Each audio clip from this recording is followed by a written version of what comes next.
Oke, kita mulai dari yang nomor satu ya. Let A and A, B, and C, D be perpendicular segment intersect at point P. Jadi AB sama CD itu tegak lurus dan berpotongan di titik P. Suppose BA 2, BB 3, BC 1. If all point A, B, C, D lie on a circle, determine the length of BD. Ya kita harus ini ya, menggambar sketsanya dulu kira-kira seperti apa. Misalkan ini lingkarannya kayak gini. Ya, ini anggap aja lingkaran gitu. Kemudian AB sama CD itu tegak lurus. Ya, kita pakai warna agak lain aja. Misalkan AB itu ini, kemudian CD itu sini, berpotongan di P gitu kan. P itu di sini misalkan titik potongnya. Dan panjangnya PA itu 2, panjangnya PB 1. Ya, ini ditukar aja ya. PA sama A sama B-nya supaya kelihatan sesuai dengan soal gitu. Kenapa? Karena PA sama PB lebih panjang PB. PB-nya 2, sorry, PA-nya 2, PB-nya 3. Kemudian PC 1, atas ini 1. Kemudian kita suruh nyari panjangnya PD. Oke, jelas ya soalnya PD ini berapa ya. Kita pakai yang namanya power of point gitu ya. Nah, kalau kita pakai power of point,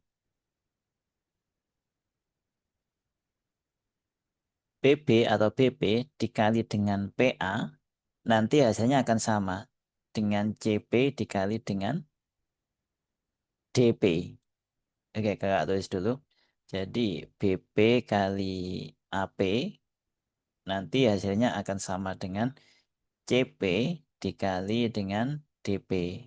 Selanjutnya kita tinggal ganti aja BP-nya panjangnya 3, AP-nya 2 ya, AP ya, sorry. Kemudian CP 1, DP-nya yang atau PD ya sama aja di sini pakai PD ya kita ikutin lah.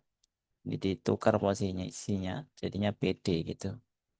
Dikali PD. Ya ini hasilnya 6 ya. Ini untuk soal nomor 1 kita sudah dapat panjang dari PD 6.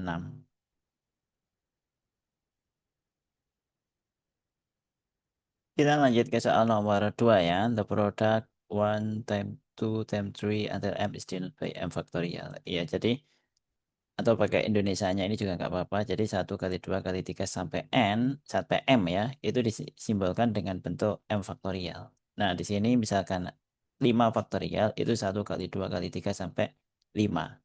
Kayak gitu. Kalau dikalikan ya 120 gitu. Jadi misalkan kita punya 7 faktorial. Ya artinya 1 kali 2 kali 3 kali 4 kali 5 kali 6 kali 7 kayak gitu. Jadi paling besar 7 menyesuaikan dengan yang depan ini tadi 7 faktorial gitu ya. Jadi yang perlu diperhatikan yang pertama startnya pasti dari 1 gitu. Paling akhirnya ya sama dengan angka di sini gitu. Selanjutnya kita tinggal tulis saja dulu ya di bawahnya. P ini sama dengan 1 faktorial sampai 9 faktorial. Satu nggak perlu ditulis ya. Kenapa? Karena berapapun dikali 1 kan ya tetap. Kemudian untuk 2 faktorial, ya menggunakan formula ini tadi, maka 2 faktorial itu sama dengan 1 kali 2. 3 faktorial juga gitu. Berarti sama dengan 1 kali 2 kali 3.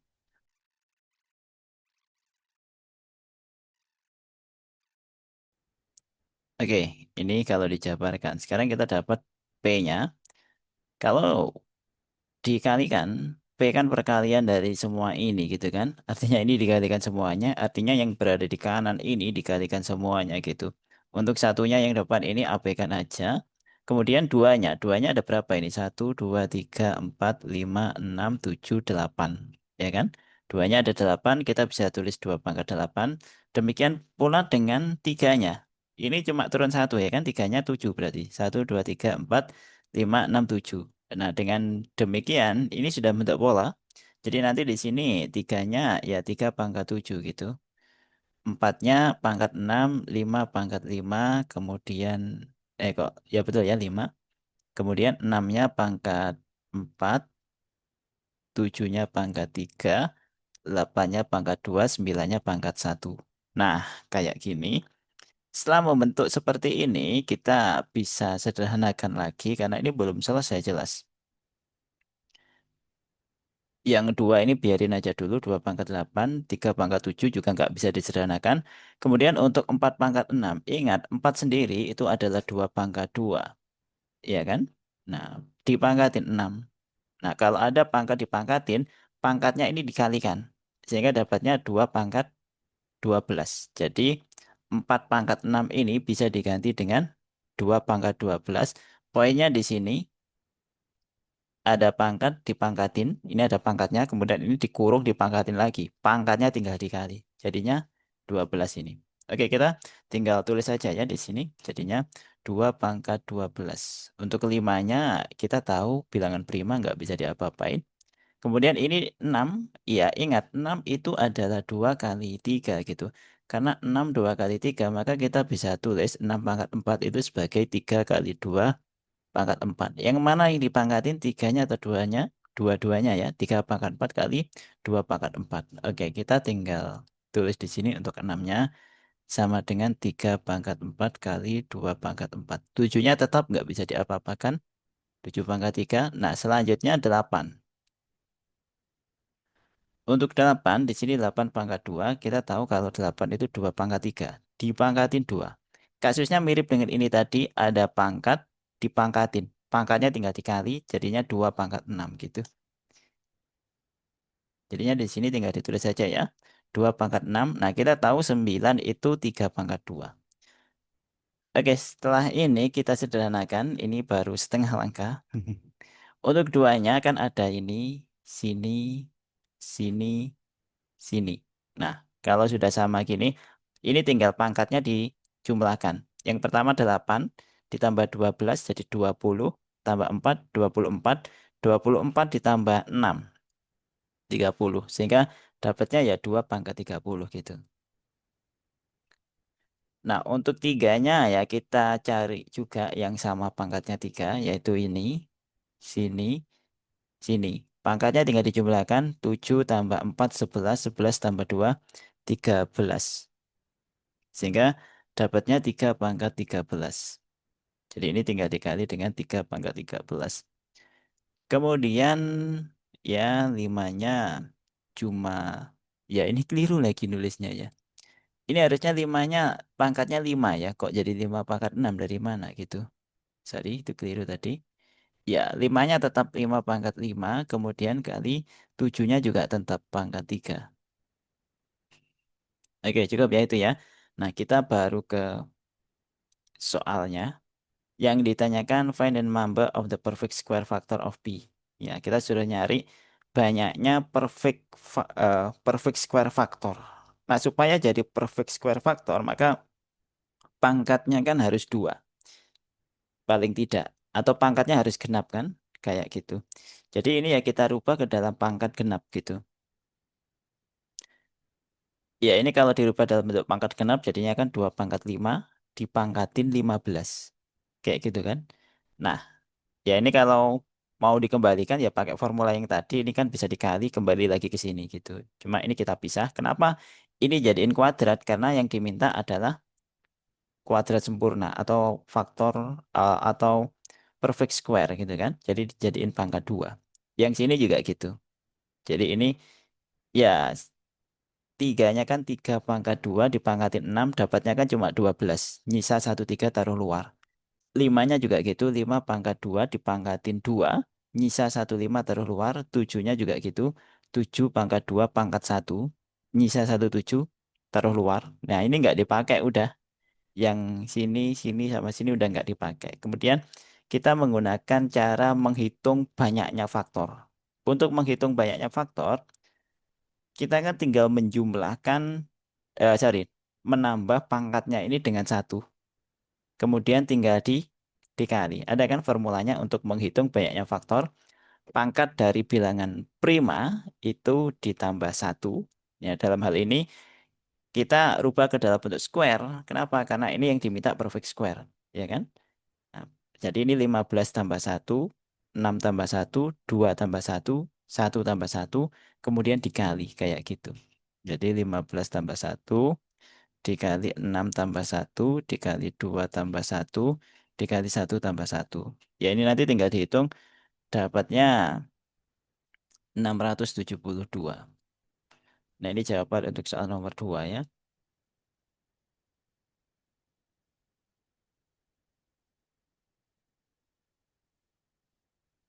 Oke, kita ke nomor 3 ya. Some but not all of the number 1, 2, 3, and 30 must be color right and the other color black. Ya, jadi ini ada apa namanya number ya. 1 sampai 30. Yang mana ini mau di color right. Nah, sisanya nanti dikasih warna black. Kayak gitu. In such way that the product of red number and the product of black number have the no common factor except one. Jadi setelah dikali yang red sama yang red dikali ya, sesama red dikali, kemudian sesama black juga dikali. Nah, nanti common faktornya yang paling besar adalah satu atau bisa disebut coprime gitu hasil kalinya nanti masing-masing. Oke, ya kita tahu yang menyebabkan coprime itu ya yang pertama salah satu bilangan satu atau bilangan-bilangan itu adalah bilangan prima. Oke, jadi kita ambil aja bilangan prima kurang dari 30.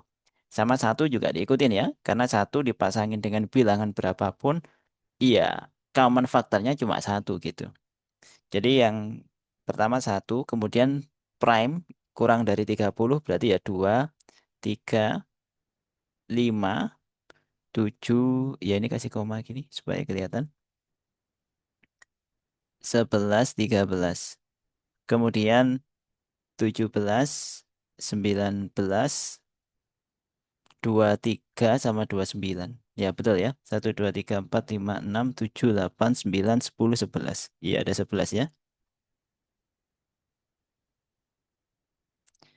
Nah kemudian, nah di sini masalahnya. Misalkan kita ngasih warna ini red, ya kan? Kan nggak masalah. Nanti satunya ini dikasih black semua gitu. Yang sini ini. Kan masih bisa gitu kan?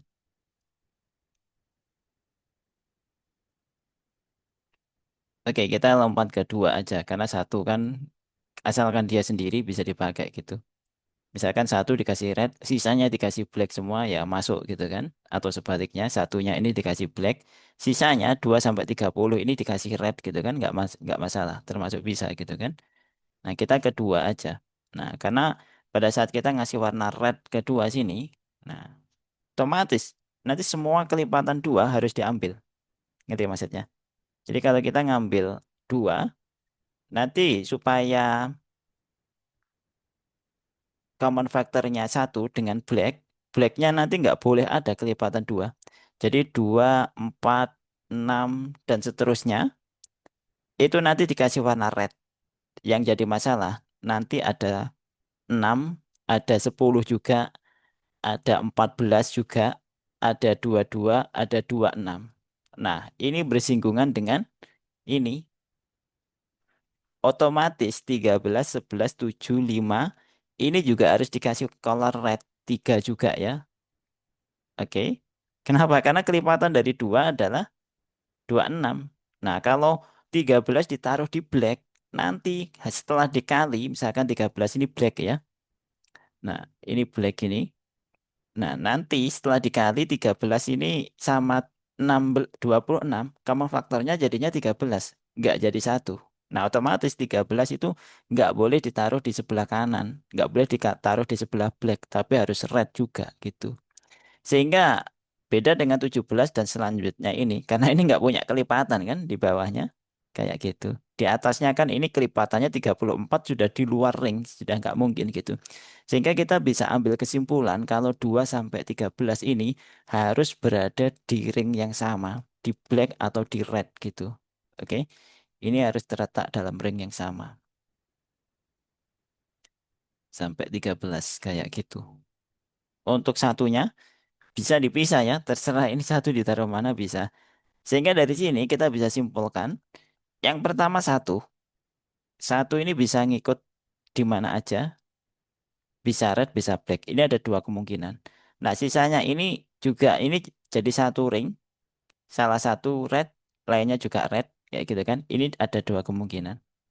Nah, 17 ada dua kemungkinan, 19 ada dua kemungkinan, 23 ada dua kemungkinan, 29 juga ada dua kemungkinan.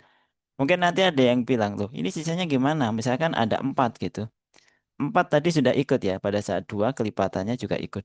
Jadi sisa-sisanya yang bukan prime sudah ikut sendiri tanpa kita ngikutin gitu. Kayak gitu, ngikut di dua, karena dua kelipatannya kan ikut gitu kan. Tiga, nanti kelipatannya kan otomatis juga ikut dan seterusnya. Karena bukan prime berarti punya kelipatan gitu kan. Nah selanjutnya ya ini banyaknya kemungkinan ini tinggal dikali. Nah ini kalau dikali ada satu 2 3 4 5 6. 2 pangkat 6. 2 pangkat 6, 64. Cuma kita kembali ke soal lagi. Nah ini yang perlu diperhatikan. Not all. Jadi nggak boleh. Misalkan semua ini di red kan. Kalau semua ini red artinya kan 1 sampai 30 juga red kan. Itu nggak boleh. Dan pada saat kita ngasih kemungkinan kayak gini tadi, itu ada satu kemungkinan yang red semua, ada juga satu kemungkinan yang mana ini akan menjadi black semua. Dan itu ternyata tidak boleh. Semua red, semua black juga nggak boleh. Itu termasuk di sini. Sehingga 64 ini harus dikurangi dua, yaitu red semua sama black semua. 64 kurangin 2 sama dengan 62. Nah ini jawaban untuk soal nomor 3 ya.